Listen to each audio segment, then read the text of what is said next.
let's talk for a minute about the role of Israel in all this, because it looked like, going back to Mubarak, there seemed to be good relations between Mubarak and, and Israel. And then with Morsi, things were changing, although maybe, the Sinai he was a little worried about, or maybe it was the Egyptian military. But where does Israel fit in all this, and how do you see relations between Egypt and Israel proceeding down the road, if everything goes in accord with the roadmap and the way you're expecting it, you hope it'll go? Yeah, first of all, I think that Israel is acting wisely on all what's happening in the Arab Spring and the Middle East region in general. In sense that they are watching and not really interfering in any way, even making statements. And I think this is very wise, because if they made any statements or tried to intervene, or maybe, take sides with some of those whom they think are, because things are not fully stable now, perhaps this would make them do mistakes that will make the Arab people may, have problems with them or so. So it's good they are doing this now. Speaking about the future, I think this is what really matters for most of the people involved in the Arab Spring, especially in Egypt. We are in a phase now in our history, actually, where most of the population, more than 60% of our population, are under 35 years old, I'm sorry. Which means that they did not go through all the old problems that were between Egypt and Israel.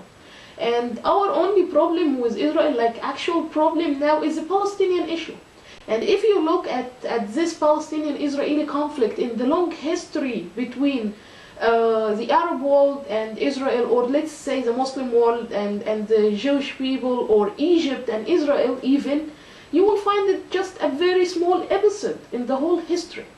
So we are just, now, because the whole focus is on this, thanks of course to our dictators who used to use the Palestinian-Israeli conflict just to distract their people from looking at the actual problems inside.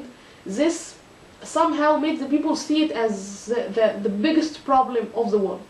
But it is solvable, it's not that complicated. And what we're focusing on really in Egypt now, and most of the youth are actually, is how to coexist in the future. One thing happened recently that I think a very positive sign that this relationship is being developed in a new and positive way is that, for example, the newspapers were publishing in Egypt that military forces from Israel and military forces from Egypt are cooperating together to combat terrorists in Sinai.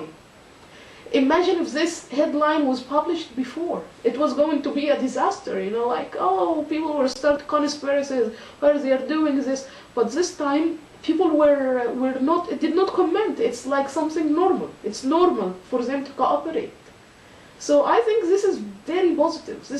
And this shows actually that what's happening in Egypt now is not only reshaping Egypt alone, but reshaping the whole Middle East. And I'm confident that the future Middle East is going to be much, much better than the Middle East we used to have for so long.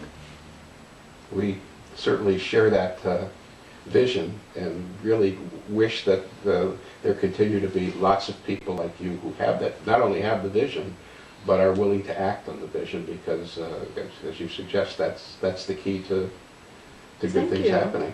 Thank you so much. Thank you.